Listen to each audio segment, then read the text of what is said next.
Senhor Jesus, Divino Mestre, nós agradecemos pela oportunidade, pelo ensejo que se apresenta novamente para nós, de forma repetitiva, cada semana, para o estudo dos ensinamentos espíritas, que projetam a luz sobre as tuas revelações, as revelações dos profetas, nos auxiliando na compreensão, no entendimento, nos dotando de recursos para que favoreçam a nossa caminhada, a nossa evolução, de forma mais tranquila, consciente, projetando uma caminhada mais suave para os nossos espíritos. Que nós consigamos realizar melhor nosso alcance, consigamos nos fazer veículos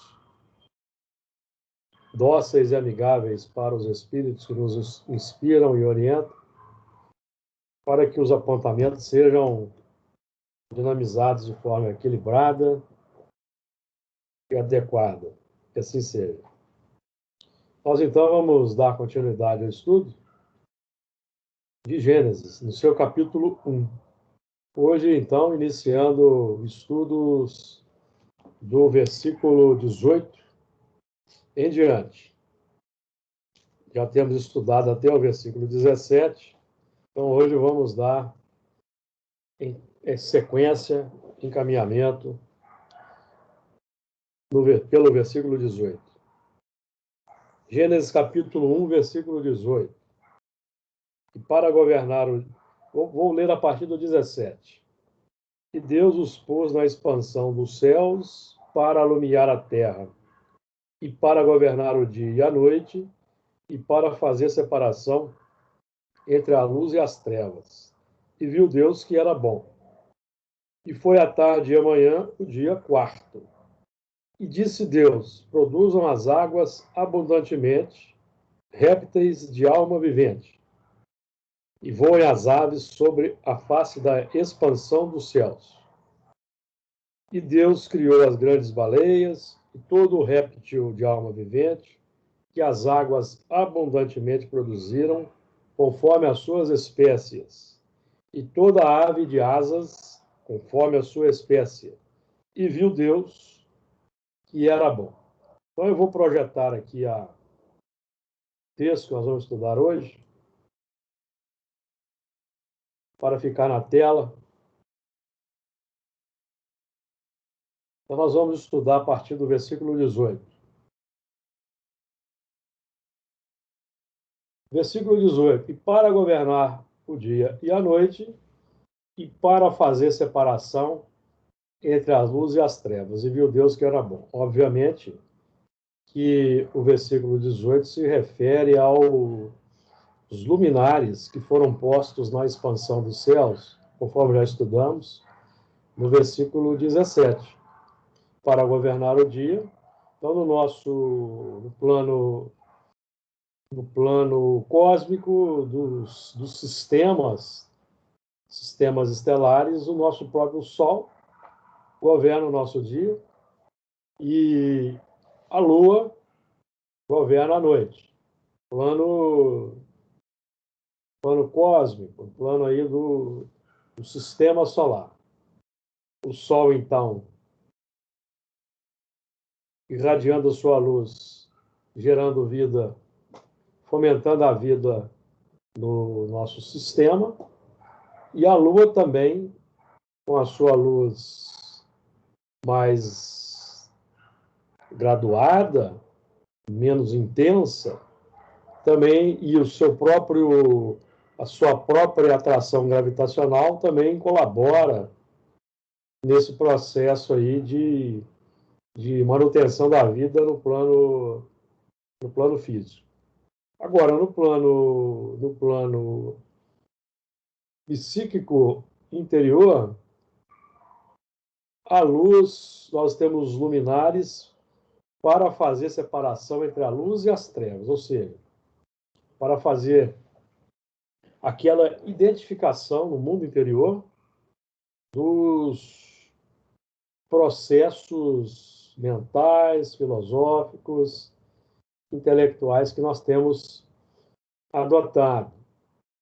Fazer separação, então, entre o que representa, no plano filosófico aí falando, o que representa a felicidade e o sofrimento, o conhecimento e a ignorância, e para fazer separação entre a luz e as trevas. Aí nós registramos o seguinte: processo de autoconhecimento, conhecimento interior, identificação do que nós temos elaborado, visualização do que nós temos elaborado e domínio sobre a dualidade, que nada mais é do que domínio sobre os processos da razão e o que nós irradiamos pelos sentimentos. Então, esse domínio sobre a dualidade, porque a dualidade, a razão e o sentimento, elas definem para nós o sistema de geração da felicidade ou do sofrimento. Causas de sofrimento, causas de felicidade, tá?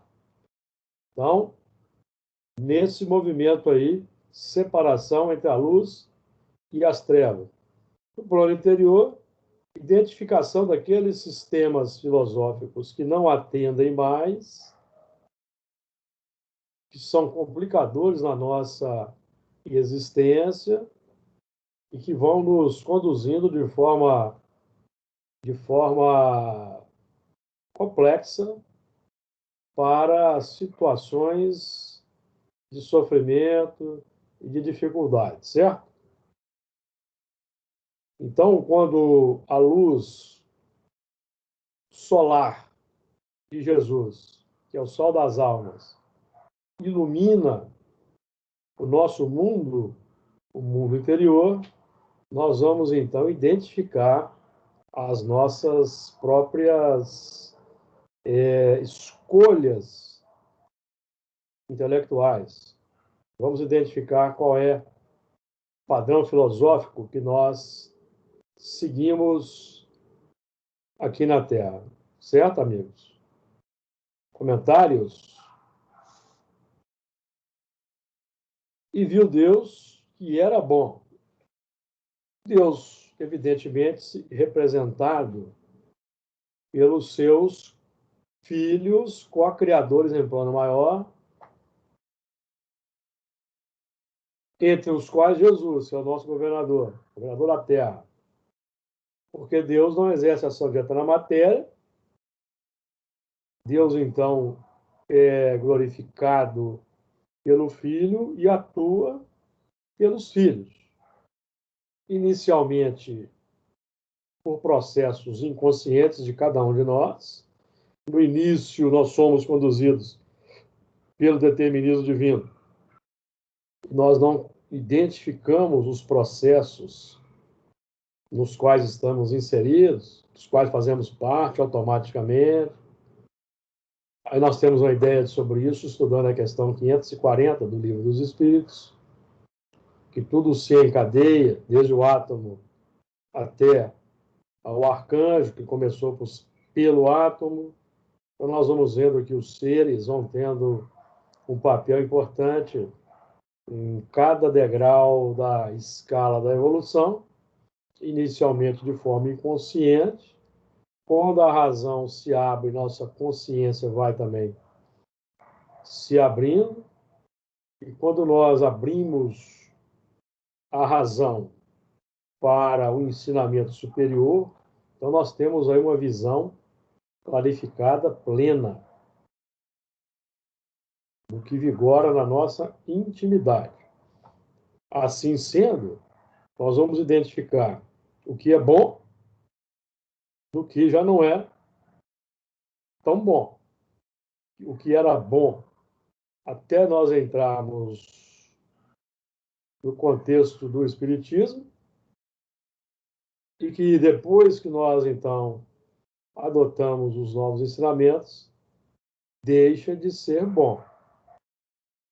E viu Deus que era bom. Então, no plano exterior, toda a elaboração do orbe que foi sendo feita, os técnicos espirituais avaliando, observando e fazendo, então, essa averiguação, o cotejo, a homologação, vendo que está tudo de acordo com o planejamento.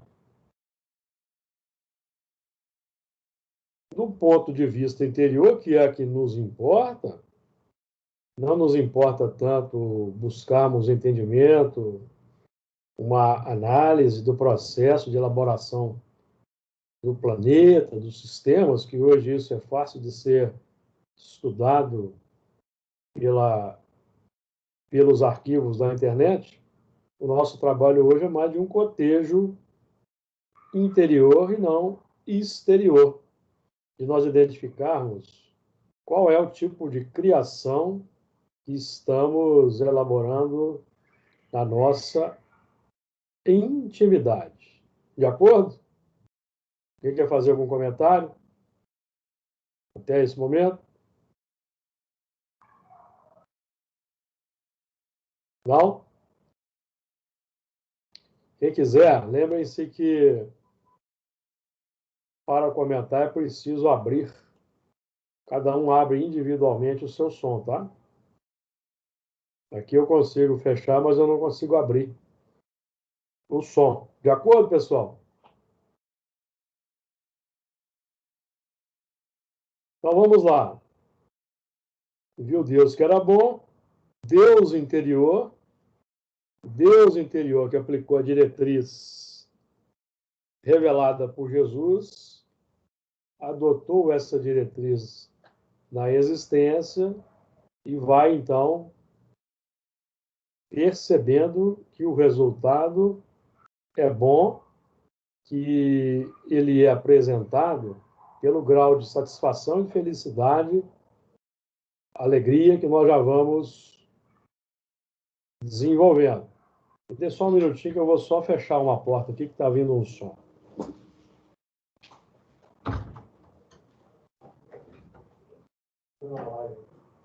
Você abre a torneira de sair, seu cara. Vai, Bruno.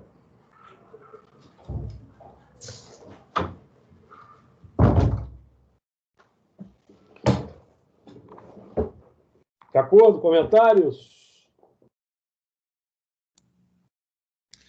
Ô, Júlio. Diga lá, Luiz. Nenhum comentário, não. Quando você colocou assim, os luminares, né? Sol e Lua, para nos orientar no plano macro, né? Serve como orientação, por exemplo, as pessoas antigamente, tanto na terra quanto no mar, usavam dessas referências, né? Para se orientarem, né? Não só orientação de espaço para onde ir, como também de tempo, né? Dia, noite, contagem dos dias. Isso foi essencial. Mas a gente lembra também que para fazer isso a gente tem que conhecer essas coisas, né? A gente tem que entender o funcionamento das coisas, senão continuaria esses luminares apenas como enfeites no céu, né? Um sol bonito e uma lua muito linda, e não passaria disso, né? Então a gente tem que ir além do fenômeno, para a gente possa tirar os ensinamentos que estão por trás dele, né? Como aconteceu, por exemplo, lá no início do Espiritismo, das mesas girantes, né? Os poucos que foram atrás do fenômeno, que foram além do fenômeno, né? Descobriram e conseguiram trazer todos esses ensinamentos que nós temos, né? E uma coisa que eu pensei também, quando passa para o autoconhecimento, pense numa comparação desses luminares com as pessoas que estão à nossa volta, né? Refletindo em nós a luz ou a treva, né? Dependendo das nossas reações diante do próximo, né? Sem dúvida. Mais ou menos Porque isso. cada um de nós que vai se adotando os princípios superiores que a doutrina espírita nos revela de forma bastante tranquila, nós vamos nos tornando sóis também, porque a luz vai se desenvolvendo. Vamos nos tornando luminares. Luminares aí no campo do conhecimento superior, porque cada um de nós já irradia uma determinada luminosidade que é o nosso sistema filosófico individual, que nós expressamos naturalmente pelo nosso modo de vida que nós irradiamos, pelos exemplos, pelas atitudes, e que isso vai, então, sensibilizando os que conosco convivem. Então, nós podemos, por exemplo, dizer que cada um de nós é ao mesmo tempo um sol irradiador e um satélite de outros. Ao mesmo tempo que nós estamos irradiando luz, simbolicamente falando, para os que estão à nossa volta, que são os satélites, nós também estamos recebendo a luz de outros, até dos próprios com os quais convivemos, no sistema de interação. Por isso é que nós estamos desenvolvendo, aplicando o conhecimento espírita para identificar o bem do mal, a luz e as trevas, fazer separação entre a luz e as trevas, recolher o que vem do próximo, com o qual convivemos, de forma seletiva, fazendo aquela filtragem. Na pauta, por exemplo, do que nós aprendemos com os espíritos, de sermos estações terminais do mal, e irradiarmos o contrário, para favorecer aqueles que ainda se mantêm no plano difícil. Então, nós vamos receber os que estão à nossa volta, às vezes, azedume, queixas, pessimismo, desilusão, depressão. E o que nós também vamos irradiar, porque nós não somos luminares maiores. Nós aqui estamos estudando a questão do ponto de vista do luminar maior, que é Jesus, e o luminar menor, que é a Lua, que é, no caso, cada um de nós mesmos, que é capaz de já solucionar os seus dramas e os seus problemas individualmente, sem depender do luminar maior para tudo. No sistema da autonomia que nos é transferida, certo, meus amigos? Nós não estamos mais matriculados na escola religiosa heterônoma, da obediência irrefletida, idólatra, a um sistema filosófico. Não. Jesus está nos transferindo as rédeas do destino. Está repassando para nós o controle dos processos interiores, geradores de causas. Causas que podem ser grilhões que nos prendem a dificuldades ou válvulas libertadoras positivas. De acordo? Deu uma ideia para nós aí do assunto? O assunto não é fácil. Eu achei interessante, Júlio. Desafiador. Diga lá, Didi. Eu achei interessante essa comparação que você fez de satélites, planetas e etc. Se a gente estender essa imagem para a evolução, A gente funciona inicialmente como satélite, depois como planeta, depois como estrela, depois como orbitando a galáxia, depois a galáxia orbitando os aglomerados e assim por diante. Ou seja, nos mostra que a evolução é quase que interminável, né? Desde que a gente consiga ir tomando conhecimento e seguindo os papéis que eles vão se apresentando, a gente vai evoluir realmente infinitamente, né? Não, sem dúvida. E nós podemos agregar aí também os meteoros, os cometas, os meteoros como sendo aquelas complexidades que nos atingem, que vêm do próximo, os lampejos, os reflexos, certo? E nós vamos saber identificar e oferecer a cada um segundo a sua obra, dentro do ponto de vista evangélico. O reflexo mais excelente possível para cada um, que irradia para nós determinadas questões. Temos também os cometas. Os cometas podemos, por exemplo, dizer que são aqueles elementos que nos iluminam a nossa existência como flashes e passam e vão embora. Deixam aquela marca positiva, mas talvez, aí, por exemplo, podemos até entrar nesse terreno, definindo que nós ainda não merecemos conviver com eles, no momento. Então, eles passam por nós, irradiam ali a sua luz e seguem para outros domínios, digamos assim, para outras obras. Então, o assunto aí ele é vasto, como o Luiz está dizendo aí, né? Tem nuances aí o assunto não é fechado, não é estanque, ele é aberto. De acordo? Também. Vamos lá, porque agora nós vamos entrar no terreno que nós vamos apertar um pouco o assunto. Está claro até aí, meus amigos? O luminar, não é? O luminar maior para iluminar o dia. Jesus, com a sua luz meridiana, que representa para nós o dia pleno.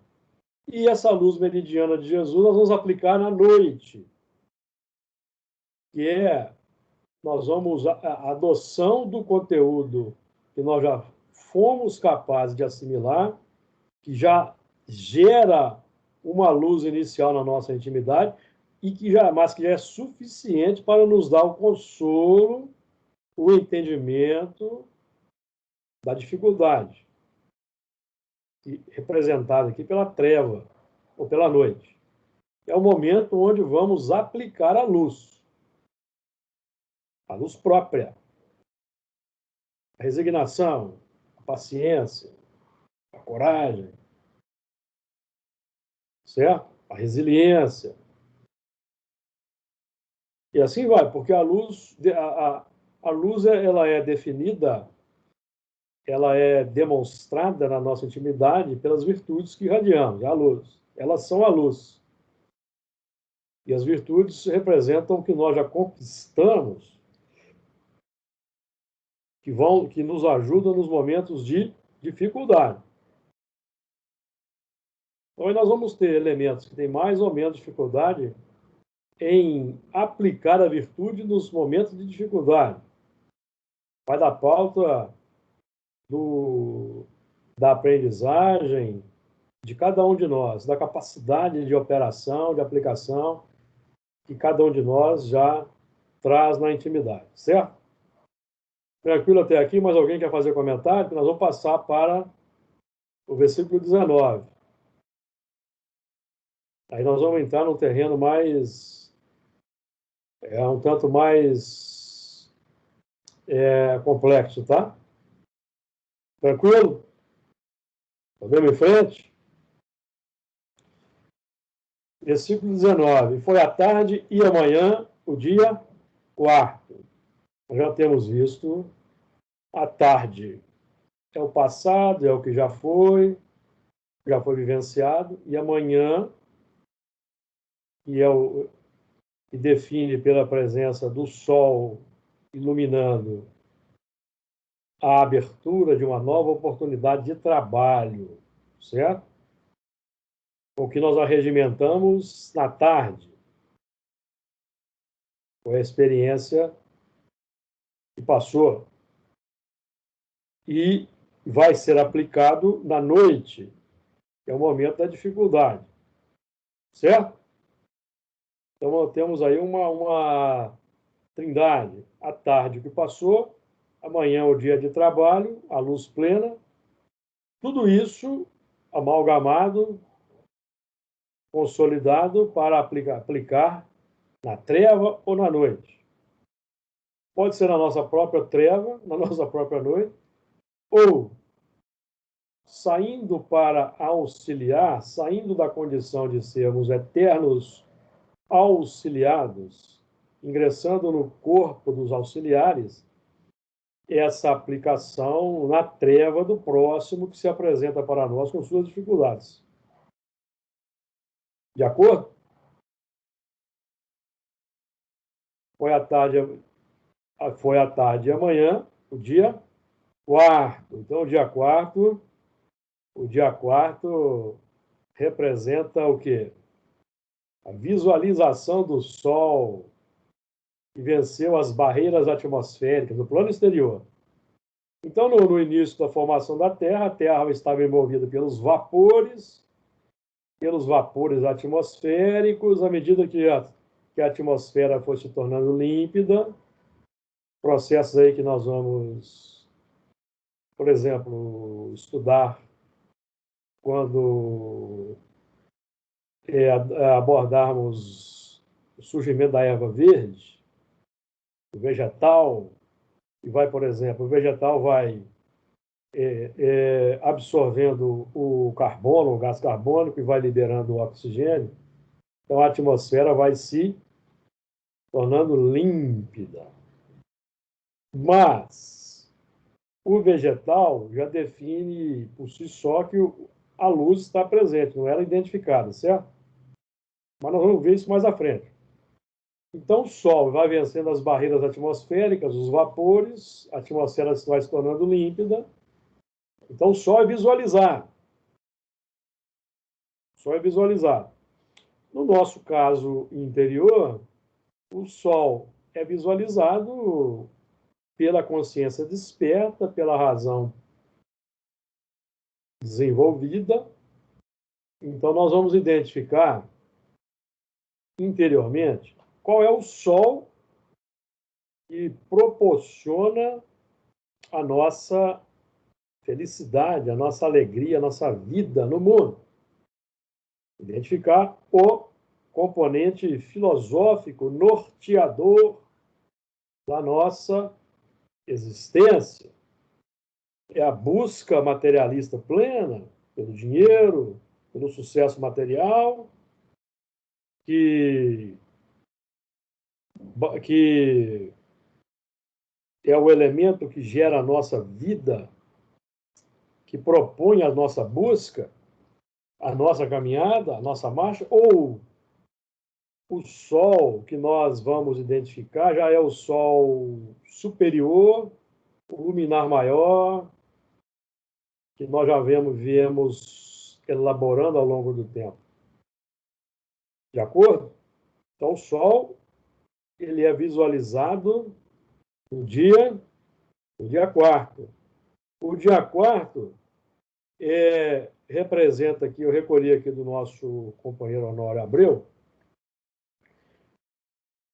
naquela espiral setenária que nós temos aqui trabalhado, do plano dos sete dias da criação. Nós estamos estudando 7 dias da criação.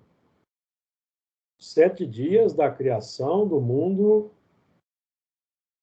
interior iluminado, com base no conhecimento superior. Nós hoje aqui, na altura do 6º milênio após Adão, lembram-se daquela questão 51 do Livro dos Espíritos, em que época viveu Adão? mais ou menos na época que ele ia assinalar, 4.000 anos antes de Cristo, quando a nossa razão, então, meus amigos, se apresentou novamente preparada para um grupamento, para a reciclagem do que foi aprendido no outro orbe. Para os que vinham evoluindo na Terra, a preparação para a iluminação da razão. Então, há 4.000 anos atrás, o grupamento terreno, que aqui vinha evoluindo, graças à enxertia dos que vieram de fora, se apresentou, então, em condições de dar esse passo adiante no processo de iluminação. E os que vieram de fora, reciclando. Então, nós já simbolizamos em Abraão o abraço dos dois grupos. Abraão teve 2 filhos, filho da escrava, Agar, depois o filho da esposa legítima, Sara. Então, representa para nós o abraço entre os que vieram em exílio e os que estavam evoluindo na Terra quando os exilados aqui chegaram. De acordo, amigos?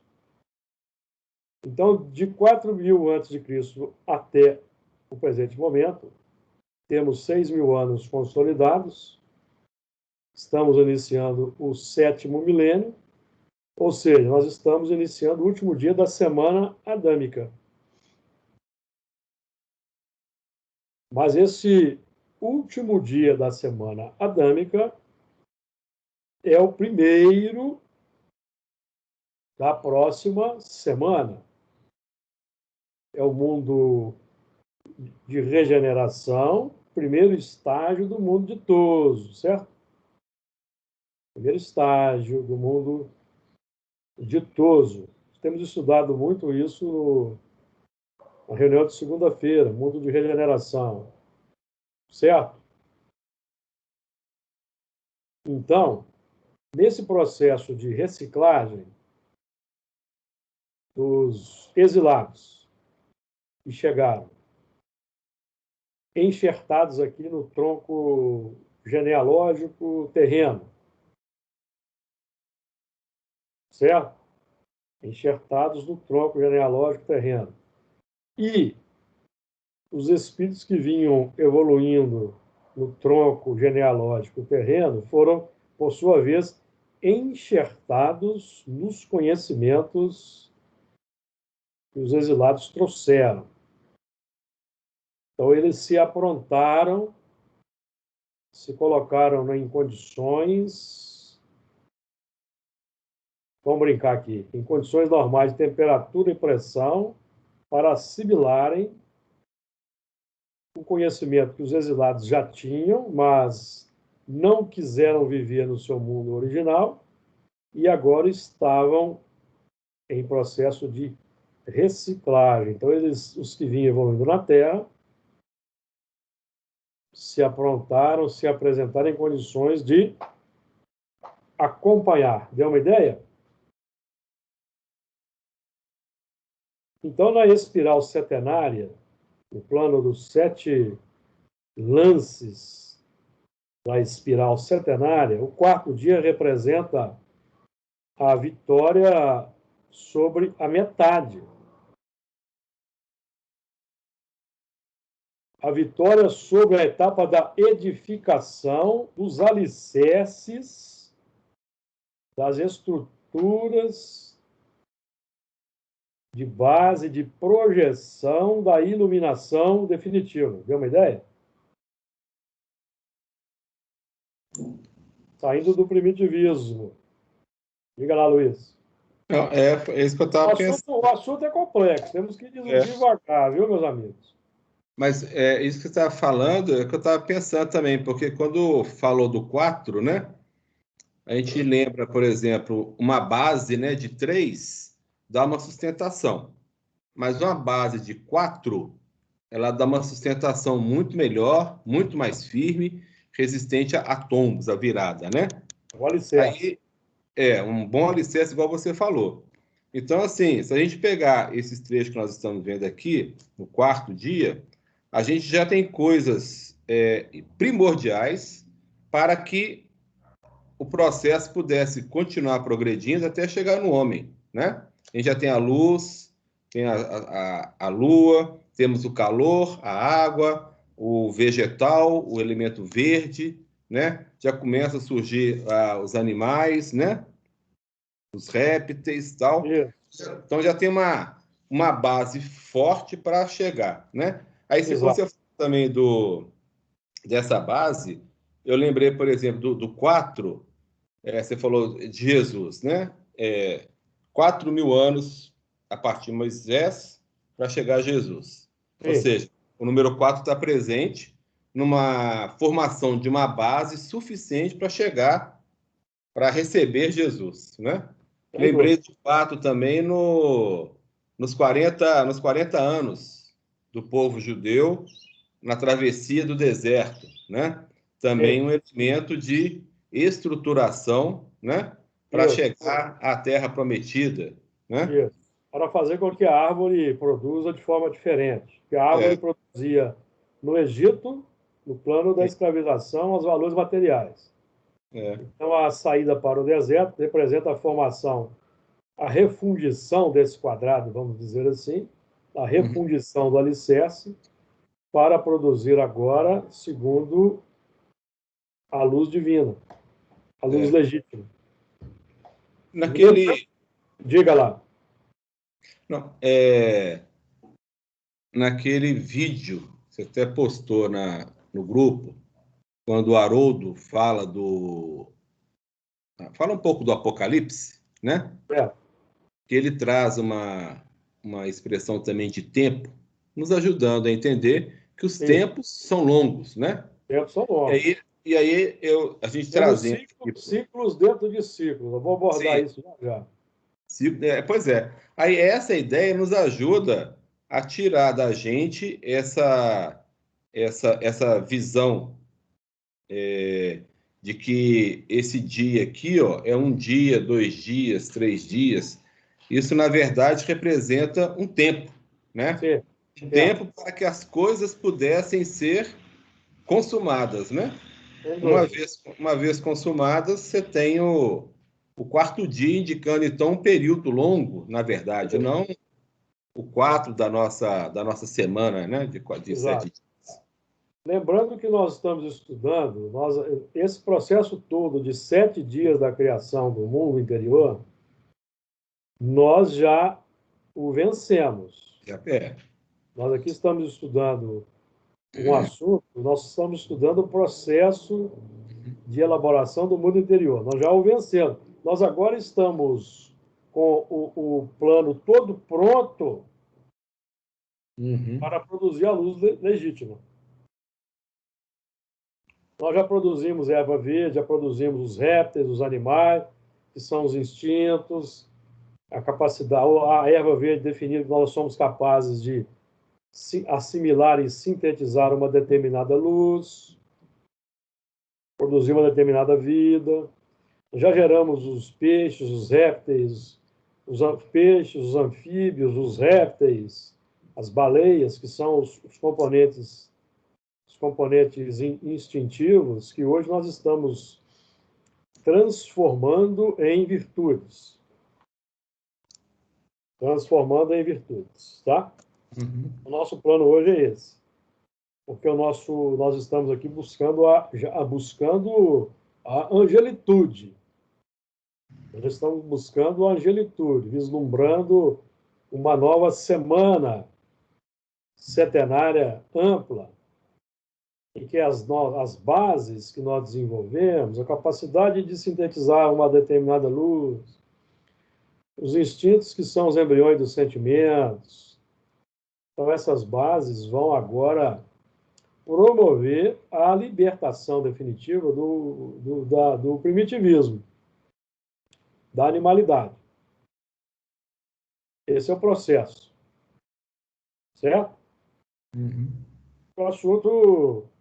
Então, para darmos uma ideia, nós aqui falamos do Abraão, que simboliza aí os primeiros movimentos, digamos assim, de um conhecimento, de um ensinamento claro e nítido para nós na Terra, que viveu aí aproximadamente 630 anos antes de Moisés, por volta aí de 1900 a 2000 antes de Moisés, 1850 a 2000 antes de Cristo, melhor dizendo, certo?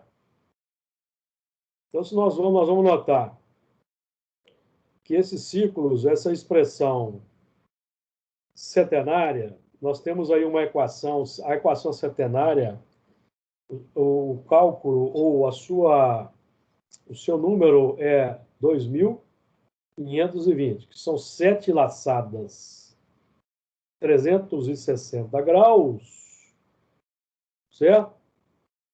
7 laçadas de 360 graus, e fazendo aí uma conta, 7 vezes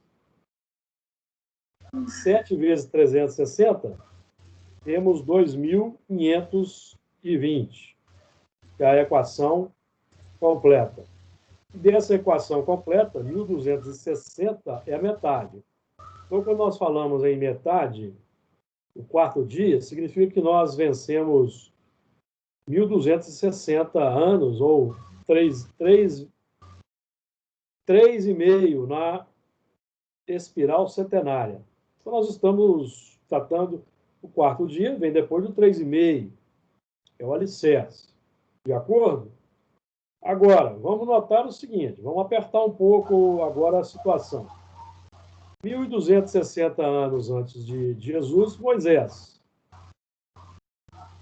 Certo? 1.260 aproximadamente depois de Jesus, Francisco de Assis. Aplicando mais 630 anos a Francisco de Assis, nós vamos ter por volta de 1860, 1857, 1830. Então, nós temos aí a doutrina espírita. 1857, nós já fizemos aqui a conta. Ela decorre daquela data, daquela visão profética de Daniel, a sua visão de 2.300 tardes e manhã. Lembram-se disso? Nós já comentamos. E a equação completa, 2.520, a partir da visão de Daniel, que nós vamos aqui falar, os 2.520 anos, com base na visão de Daniel, terminam em 2077. Tá? 2077. Então, se nós, por exemplo, de 2077, se nós tiramos 220, temos 1857, tá? 1857. Se tiramos de 1857, 2.300, nós vamos bater lá na data 443 antes de Cristo. Basta fazer uma conta, 1857 menos 2.300. Chegamos a 443 antes de Cristo, tá? Então, 443 antes de Cristo, que é menos, mais 2.300 da visão de Daniel, 1857. De acordo? Por que eu estou dizendo isso? Porque Daniel teve a seguinte visão. Vejam bem. Daniel 8,13. Ninguém precisa procurar não, que eu vou ler aqui, tá? Depois ouvi um santo que falava, e disse outro santo, aquele que falava: até quando durará a visão do contínuo sacrifício e da transgressão assoladora, para que seja entregue o santuário e o exército, a fim de serem pisados? E ele me disse: até 2.300 tardes e manhãs, e o santuário será purificado. Então, depois de 2.300 tardes e manhãs, o santuário foi pisado, foi entregue aos invasores,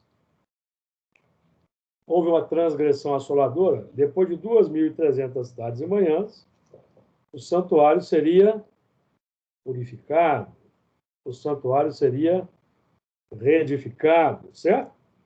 Estão acompanhando? Então, 1857, o que representa para nós, que nós já estudamos bastante em Espiritismo? O cristianismo redivivo, o cristianismo restaurado na sua feição de Consolador prometido. Não foi isso que Jesus prometeu? Enviaria o Consolador e nos faria lembrar de tudo quanto ele nos disse, que restauraria todas as coisas? Não foi isso que Jesus disse, meus amigos?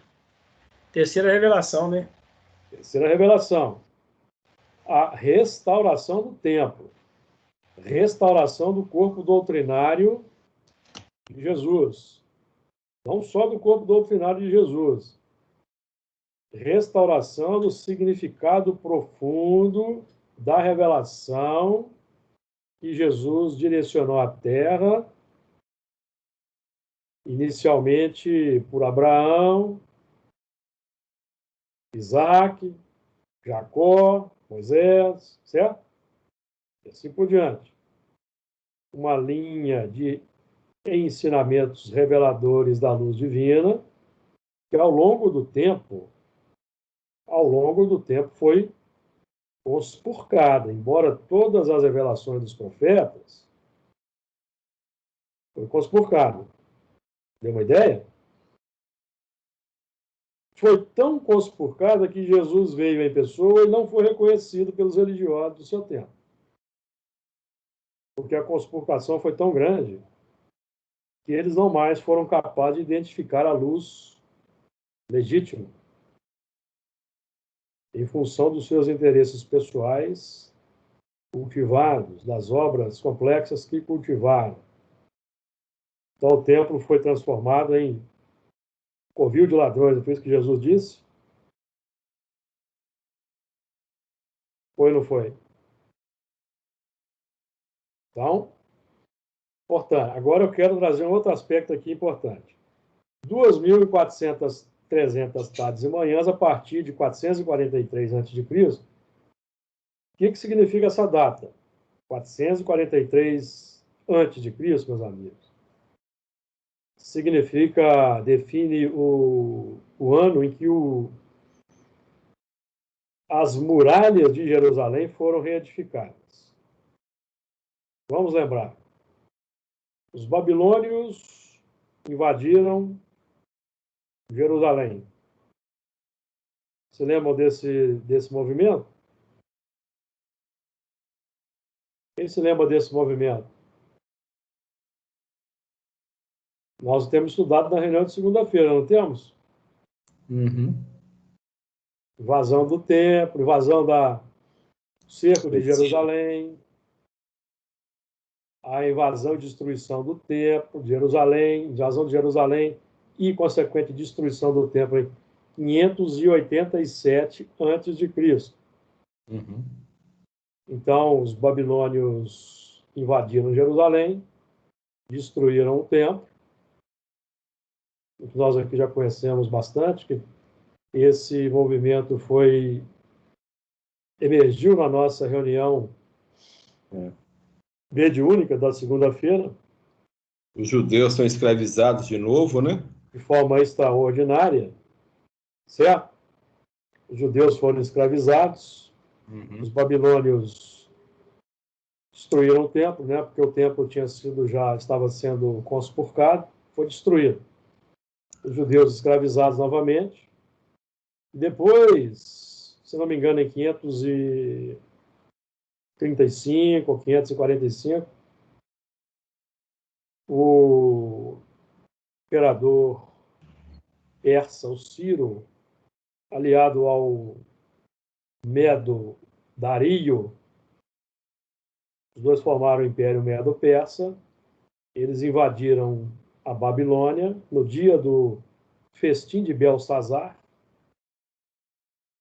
quando Belsazar estava utilizando as relíquias do templo de Jerusalém que Nabucodonosor tinha levado, as tropas de Nabucodonosor tinham levado e estavam guardadas de forma reverente por Nabucodonosor. E nesse tempo aí do Belsazar, Nabucodonosor já tinha morrido, desencarnado.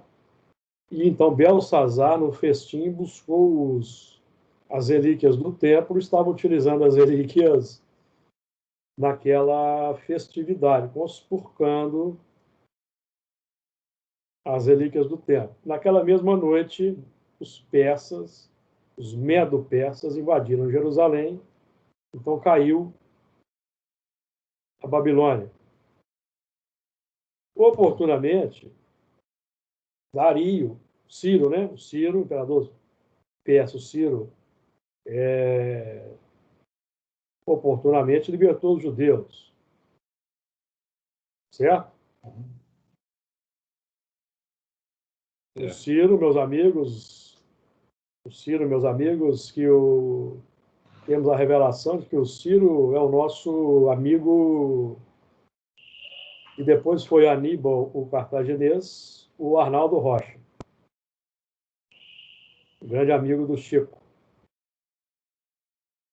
O Chico, que junto com Emmanuel e Camilo Chaves já tinham vivido 200 anos antes, aproximadamente, por volta do ano 800, o que é narrado no romance de Camilo Chaves, Semíramis.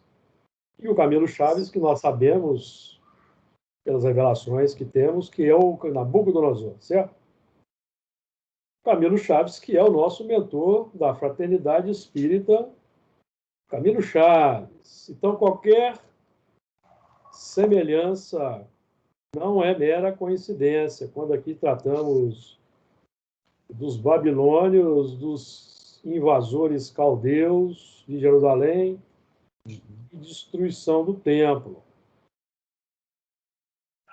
Hoje, os romanos, os caldeus, estão aí de volta no movimento espírita para restaurar o edifício do cristianismo.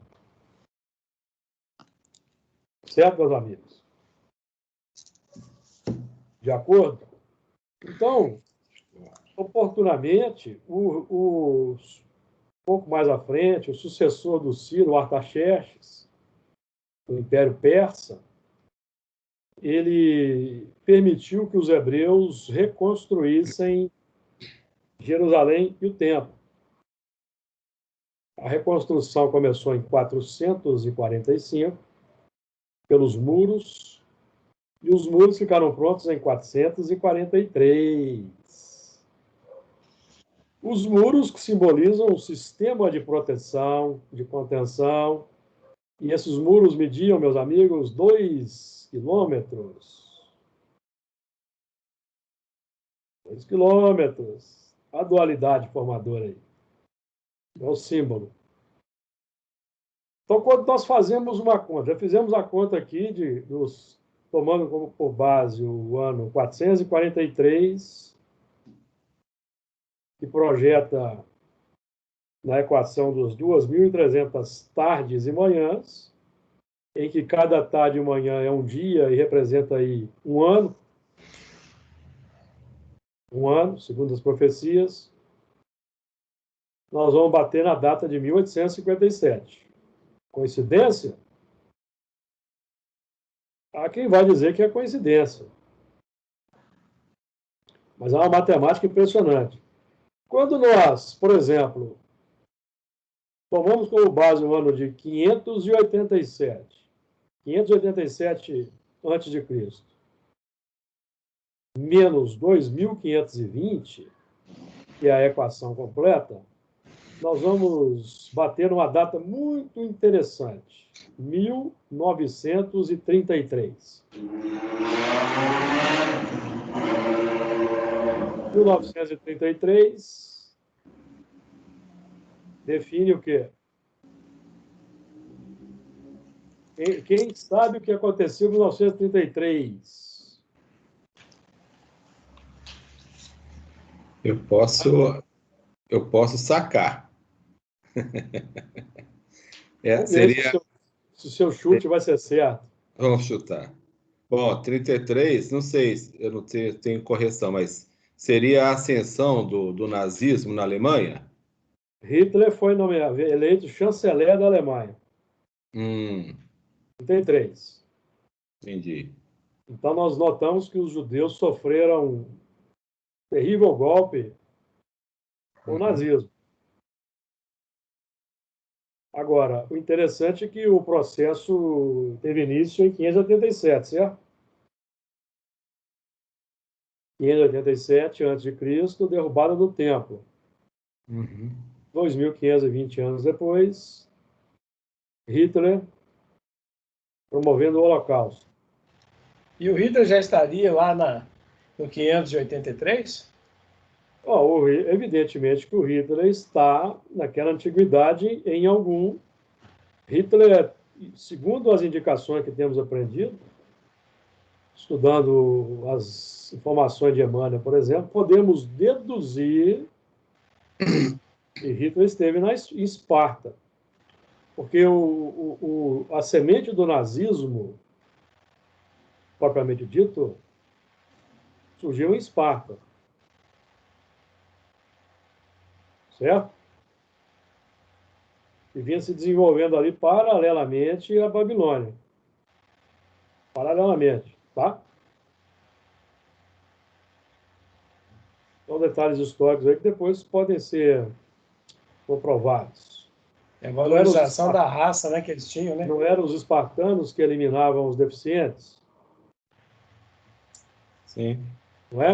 Não eram os espartanos que, quando a criança tinha lá uma certa idade, eles a retiravam do seio familiar para educar em determinadas escolas?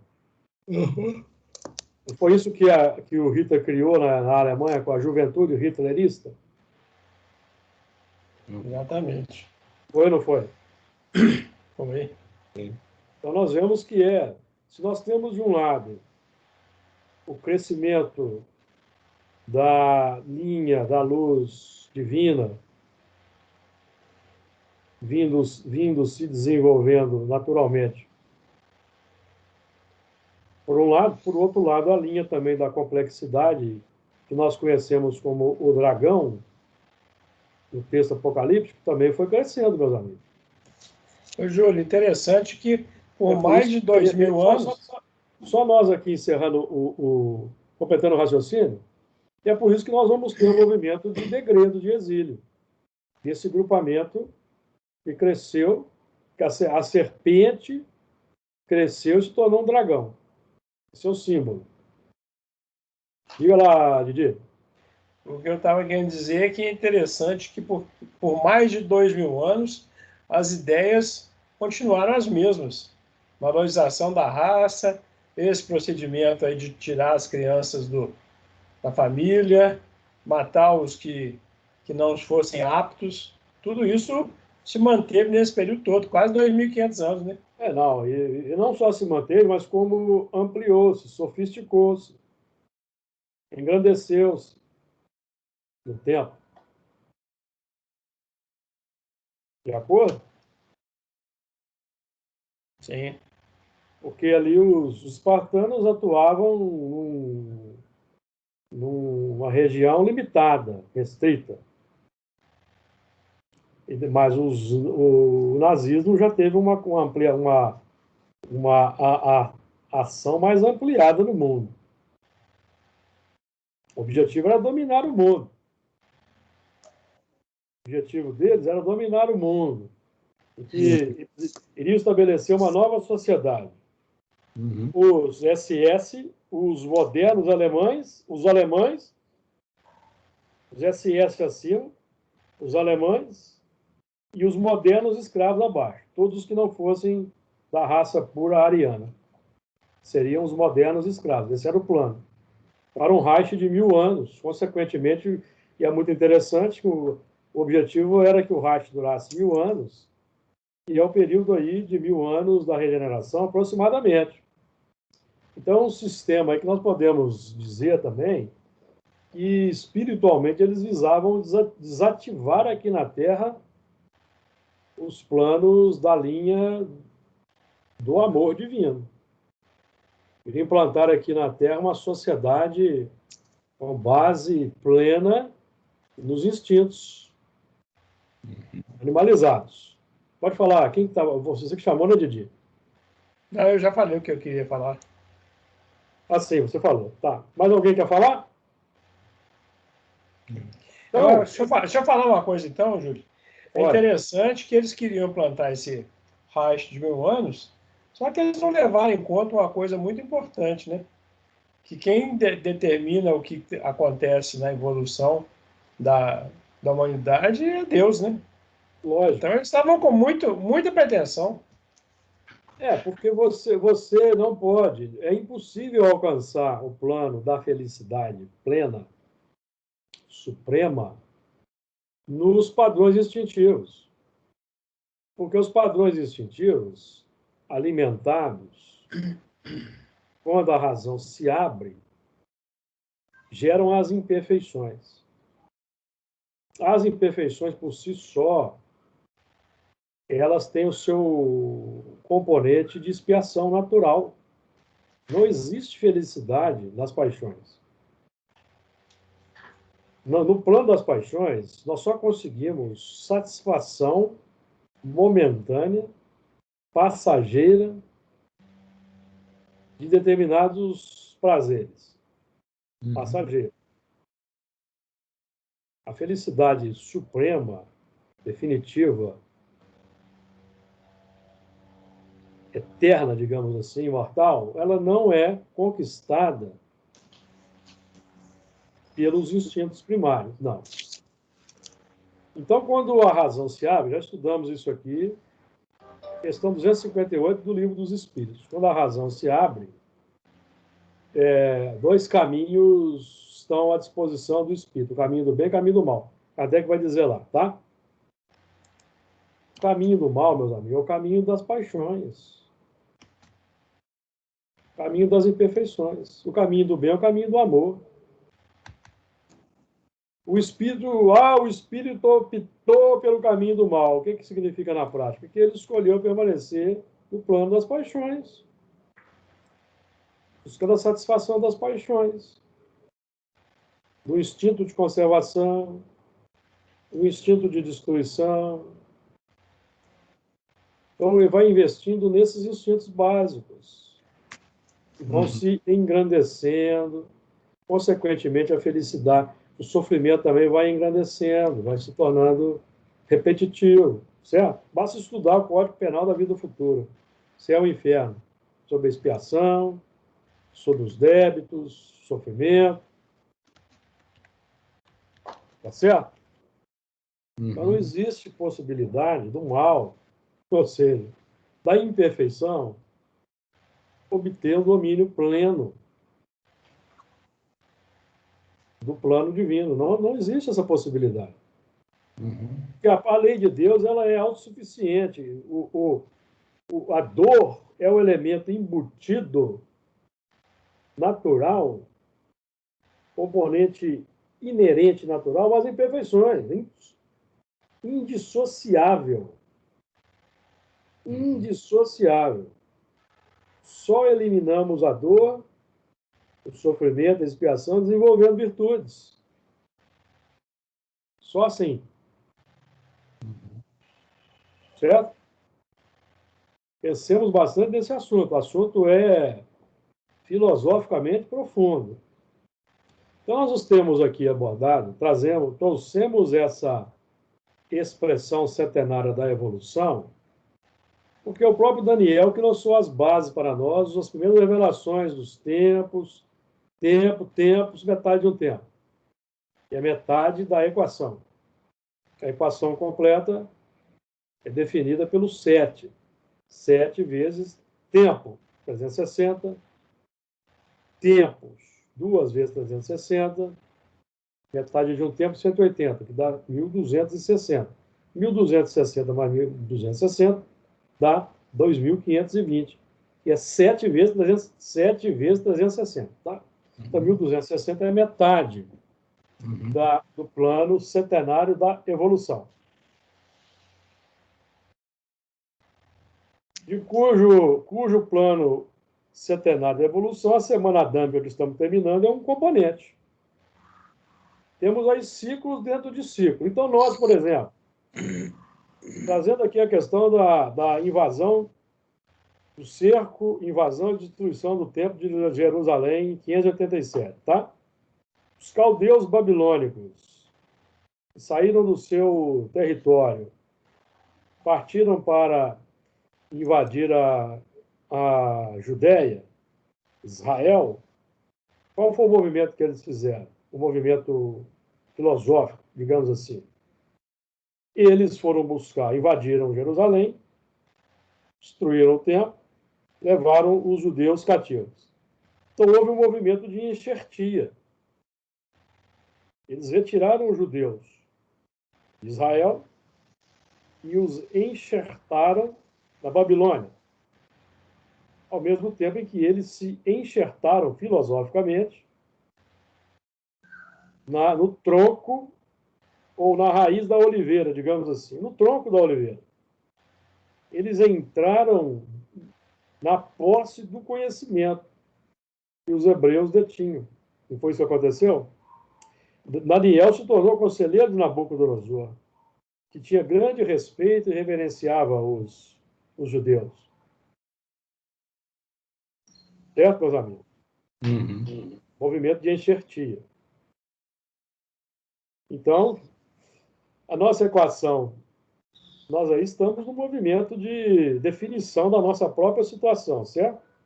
Estamos no final do nosso ciclo menor aí de enxertia no plano dos hebreus, iniciado em 587, matematicamente vai terminar em 2077. E sendo que em 2057 nós temos aí a data apontada por Emmanuel como sendo o plano da regeneração. Da regeneração na Terra. Ou seja, podemos, por exemplo, fazer aqui um exercício de acordo com o seguinte pensamento. É que provavelmente em 2057 nós já teremos um contingente muito grande na Terra de espíritos bons, reencarnados. Por quê que eu estou dizendo isso?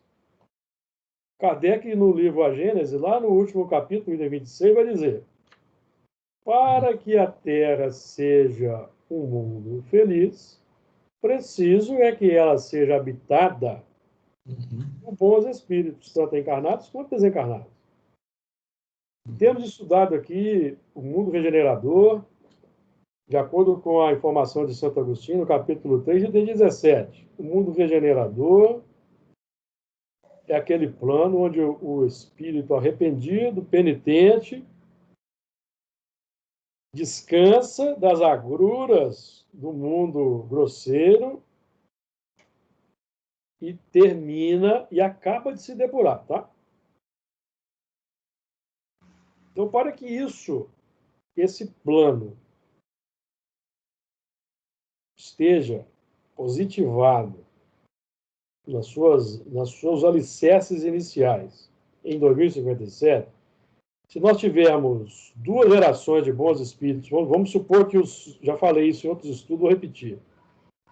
Vamos supor que os espíritos que estão aí reencarnando agora, estão nos ventres das mães, e os que têm aí 4, 5 anos de idade, vamos supor que eles sejam predominantemente bons espíritos. Quando eles estiverem na faixa de 18 a 25 anos, nós já vamos ter notícia desses espíritos, não vamos? E eles, sim, por sua vez, na casa dos 25 aos 30, serão pais de uma nova geração. Uma nova geração que em 2057 estará tomando posse do mundo ou não. Certo? Sim. Então nós podemos ter, matematicamente falando, poderemos ter em 2057 uma grande maioria da população humana formada por bons espíritos. Podemos ter, mas aguardaremos informações dos espíritos. Estamos aqui lançando uma ideia. De acordo? E, paralelamente, nós aqui, que já passamos dos 50, em 2057, 98% não vai estar aqui mais reencarnada, não, vai? Ô, meu filho, que isso? De jeito nenhum. É a turma que tá, a turma aí que hoje comanda o mundo e que tem causado confusão no mundo, não tem? Por quê? Os espíritos que causam confusão e desordem vão ser transmigrados, não é isso que Kardec nos ensina? Uhum. Porque se eles continuam a reencarnar no orbe, continuam causando confusão e discórdia. Por causa das tendências já consolidadas. Precisam de reciclagem. Serão os novos Adões de novos mundos.